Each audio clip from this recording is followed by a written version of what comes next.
Femme, connecte-toi. Ce soir, nous aurons... Tu prendras la lutte dans l'autre sens. Moi, les thèmes qu'on développe chaque année, sincèrement, j'en fais pas cas. Parce que tous les jours, c'est un thème.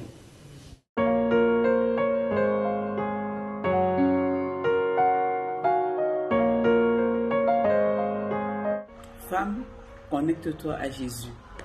Je veux motiver une femme aujourd'hui. Je veux motiver une femme. Cette femme qui pense qu'elle est seule. Cette femme qui se dit à qui je veux me tourner.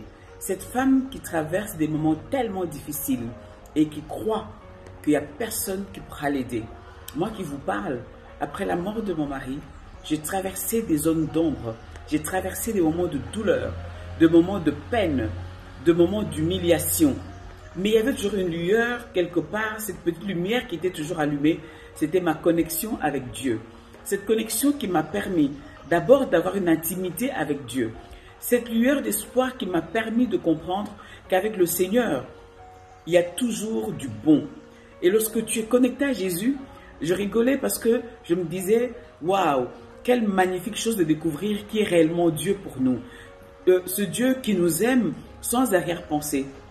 Ce Dieu qui nous aime sans condition.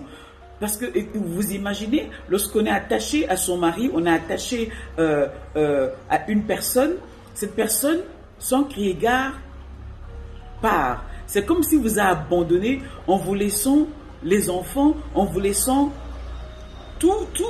Vous vous retrouvez finalement tout seul, personne d'autre. Qui pouvait te donner une parole pour te réconforter? Qui pouvait venir essuyer les larmes de ton cœur? Ces larmes que personne ne voit, mais les larmes que toi seul, tu connais. Que tu connais chaque signification de cette larme-là. Alors lorsque je me suis connecté à Jésus, lorsque je me suis connecté à Christ, même lorsque c'était difficile, je savais qu'il y avait une parole dans la Bible qui me concernait. Cette parole que j'aime beaucoup dans le livre de Josué qui dit que cette parole ne s'éloigne point de ta bouche. Médite-la jour et nuit. Lorsque je parle de cette méditation, moi ça m'a apporté une paix profonde. Elle m'a apporté des solutions aux questions que je me posais. Parce qu'il y a des questions effectivement qu'on se pose qu'on n'a pas de réponse. Imaginez-vous, lorsqu'on est connecté à Christ, c'est comme ces lampes solaires qui ont besoin de soleil. Lorsqu'il n'y a pas de soleil, eh ben, ils ne peuvent pas recharger leur batterie. Donc, on a besoin de ce soleil-là. Et nous, notre soleil, c'est Christ.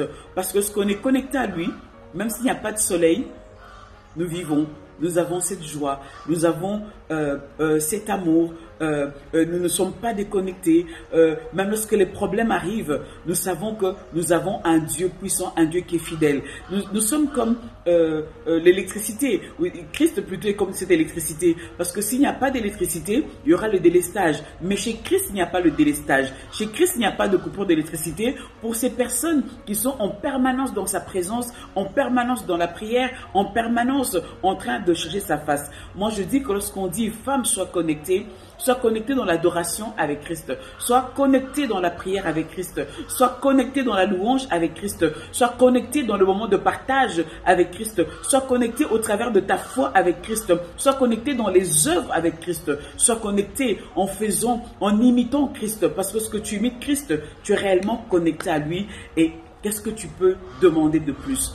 Vraiment, je vais motiver une femme aujourd'hui au travers de ce petit moment et que je dis que le Seigneur qui fait que cette connexion demeure, que nous puissions demeurer dans sa présence et que seul Dieu puisse nous dire que maintenant on peut arrêter. Mais je sais qu'on ne peut pas arrêter avec le Seigneur parce qu'il est simplement fidèle.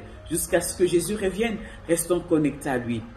Femmes, soyons connectés à Jésus. Que Dieu vous bénisse. Pasteur Dany.